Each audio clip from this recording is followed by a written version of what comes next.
Namaste. Welcome to Healthy Lifestyle with Rajyalaxmi. Healthy lifestyle just does not stop where you do physical exercises or meditation. It's a complete being, complete you, which includes the way you eat, the way you even rest physically and emotionally.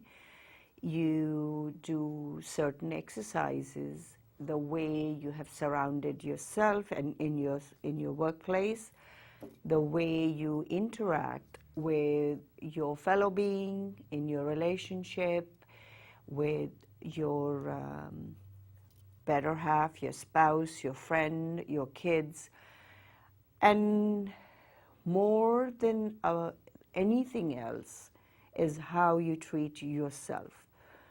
Because I cannot stress it enough, how you treat yourself is what goes outside of you, outside of your physical being, outside of your emotional being, outside of your intellectual being, into the society, into your family, and then it spills into everything that you do.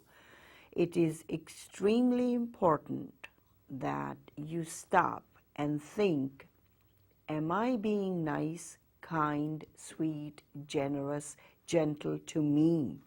Have I forgiven myself? We all have garbage in our life.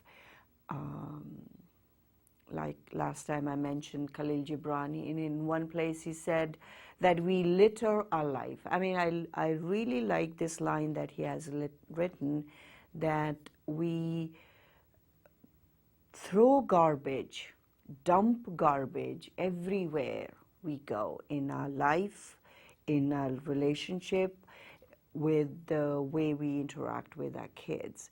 And that leaves an impact on your being, whether you like it or not. So the moment you start cleaning up, picking up that trash, cleaning, you use Windex and glass cleaner and wipes and to clean the desk and the windows and the car and whatever have you. But have you ever thought about cleaning the way you react to others or you react to yourself? We need to be gentle. We need to be kind. We need to be sweet. We need to be honest to ourselves. And that is when you would start being all those things to the others. Unless you make a habit of being true to yourself, everything that you do, and then what will happen, whatever you're doing in life, you will try to be true to every aspect of your life. This may be continuation of the 8 limbs of yoga I was talking about. Yoga just doesn't mean the physical part of exercise. It starts with physical part. That's one part of those 8 limbs. Yam, niyam, asan is what yoga is. Pranayam is the breathing technique. Pratyahar is detachment from ever-present, all those attachment. Dhyana is meditation. Dharan is fostering powerful concentration. And Samadhi is being in total bliss. Satchidananda. Sat, Chit, Ananda. Sat, that is true. Chit, your pure consciousness. Anand is bliss. And that is what the final stage is. we all are born on that stage somewhere in our life, in this life or in past life or somewhere along the line. Everyone, every iota, every single speck on this universe has experienced that Sat Chit Anand, that pure blissful consciousness. Everyone has experienced, and that is why, because you have experienced it, that is why we all crave for it, because that DNA, that impression, that being has left its impression on you, on your subconscious mind, and you are trying to go back to that stage. Since divinity or pure consciousness is nothing but complete, Purnamida. There is a saying in one of the Upanishad, Purnamida Purnamidam Purnat Purnamudachyate Purnasya Purnamaya Purnameva Vashishyate. Something that is complete will remain complete all the time. It is not, it doesn't become incomplete at any stage.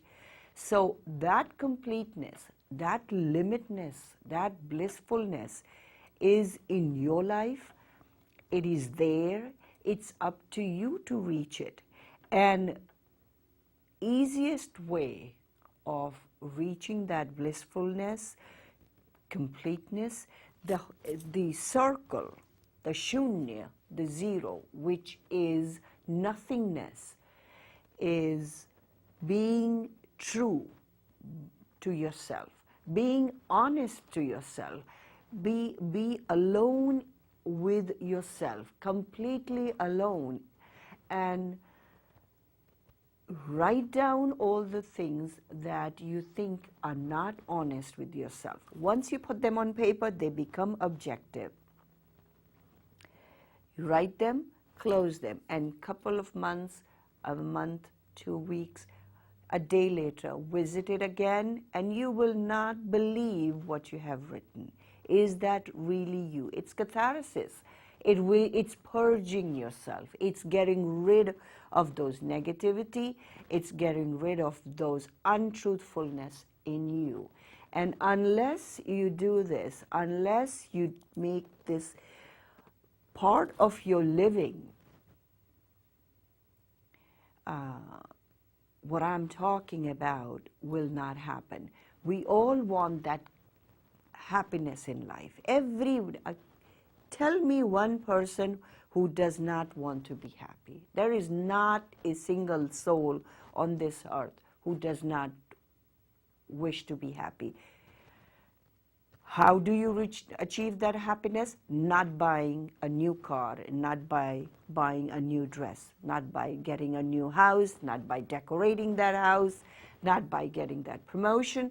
No, the true happiness comes from within. And that is why we all meditate, that is why we all do prayer, that is why we try to connect to the nature. These are 8 limbs of yoga, like I said. One is meditation, and you can meditate, you can connect to yourself, to your faith, whatever faith you belong to. Today someone in my office said that they don't like religion. Well, religion and spirituality are these 2 separate things.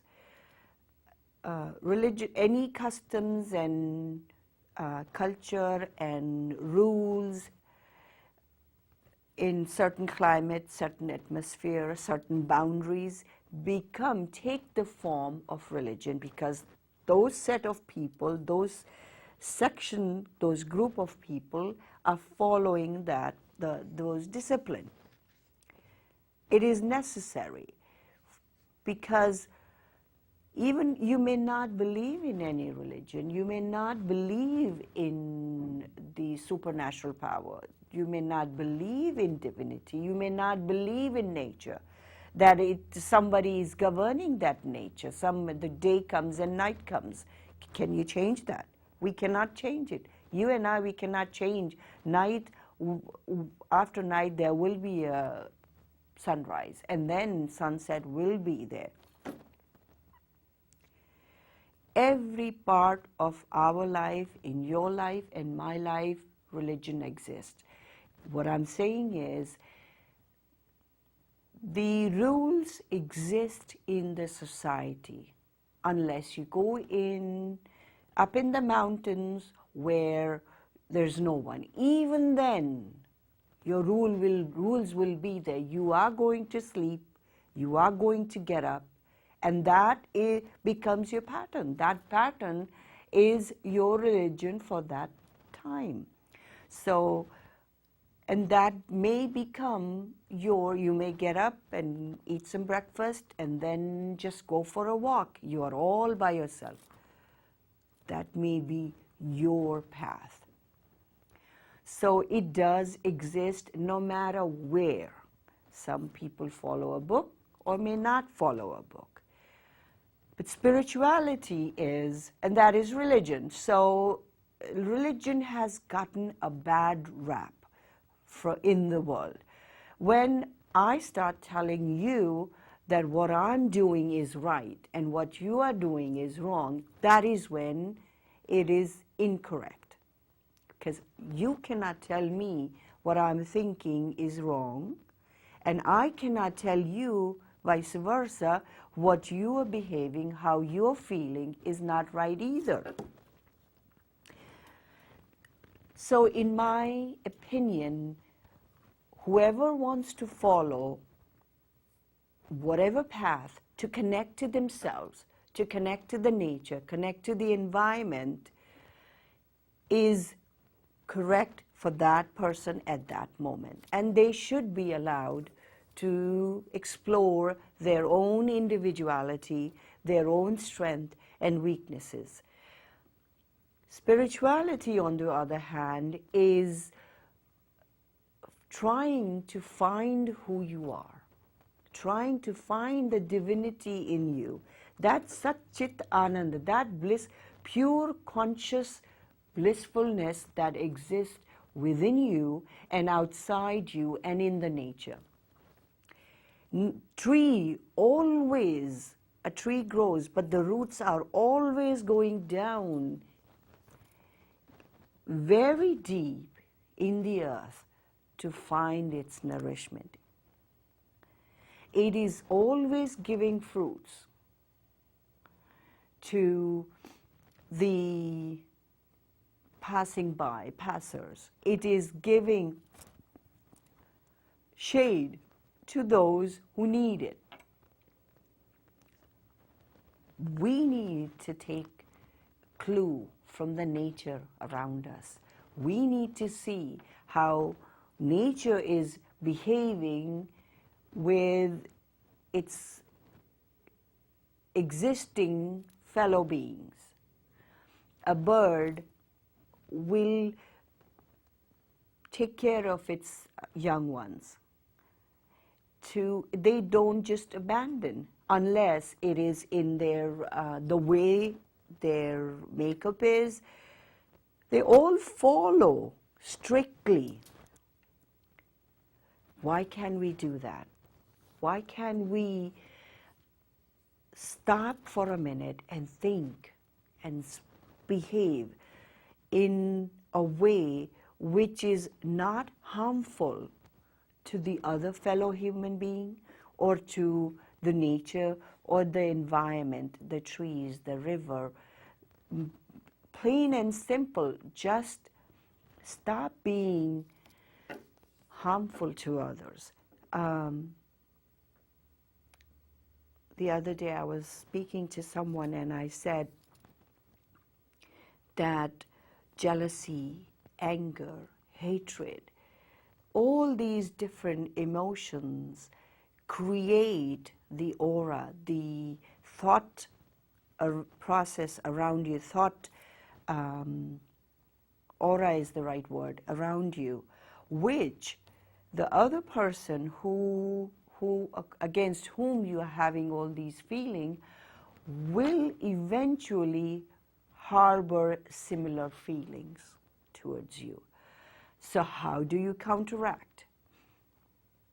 I was just talking to someone and I said, if you cannot give someone something that money can buy, at least you can give them a smile. At least you can say something nice. You don't have to fake a smile. It can be just if the smile comes from within you, it won't be fake. Someone mentioned to me, actually, if you continuously put a fake smile, that fake smile becomes your being, and that is no longer a fake smile anymore. And that is another way of thinking about your personal behavior towards you. If you keep on smiling, if you keep on giving nice compliments or gesture towards the other person, that becomes like who you are. And eventually, you will start being nicer and kinder and gentler to the other person. This is what yoga is, bringing in positive energy within you on a broader range.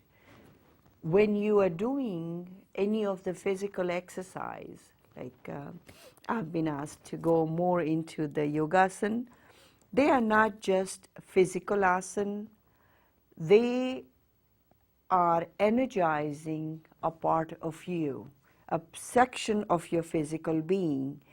And when you become consciously aware of if I'm doing this asana, if I'm doing this posture, look into it as to what organ, what section, physical section of your being it's affecting, and how it's affecting, the sound that's connected to it. Don't just, next time when you do these asana, don't just plain and simple do the asana only. Look into it. I mean, there are so many different asanas. I cannot go into detail about each one, but if ever there is a question, I will be able to answer them. Each section, each organ of you has a rhythm of its own, has a color of its own, has a sound of its own. When each organ, each brainwave, if it keeps sending the rhythm and the sound and the color on its with the regularity how it's supposed to function, you are healthy. The moment it becomes a little irregular, that part of you is not healthy. I mean, I'm going on to a section where, but what I'm suggesting to you that look into it. If you are doing any kind of, if you're doing meditation, if you're meditating on eyebrow or this chakra or heart chakra or whatever, concentrating on that, or if you're doing asana, different yogic postures, you're practicing, you're doing sun salutation or anything like sun salutation has 12 postures. Each posture has a sound connected to it. Each posture has rhythm connected to it and color connected to it.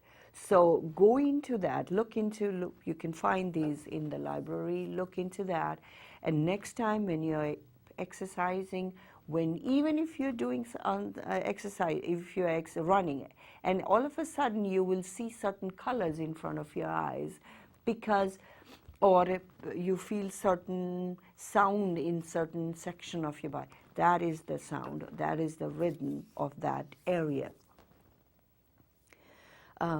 So it is extremely important to connect to your physical body, to connect to your emotional body, to connect to your astral body, which is beyond the physical and emotional body, but that is extremely important. That is where you will find the Satchitananda, the blissfulness which exists. A drop of water will always be one with the ocean, no matter how long does it take. It will eventually be one with the ocean.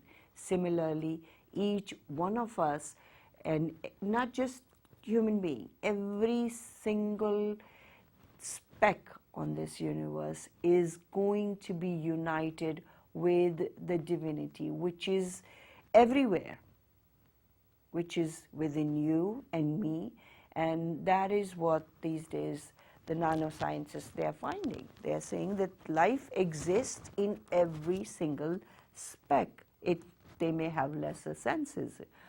Tree has 3 senses. You and I, we have 5. We can speak, we can think. But tree can feel. Plants can feel.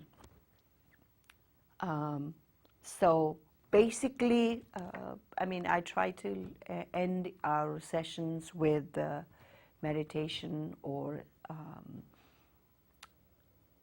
how to connect to yourself. Well, what you need to do is breathe, let go.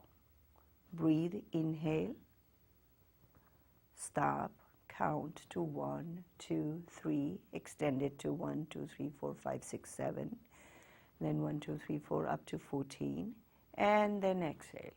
Find a place in your house, find a place in your apartment or wherever you're living, wherever you are, that's just yours, completely yours, doesn't belong to anybody.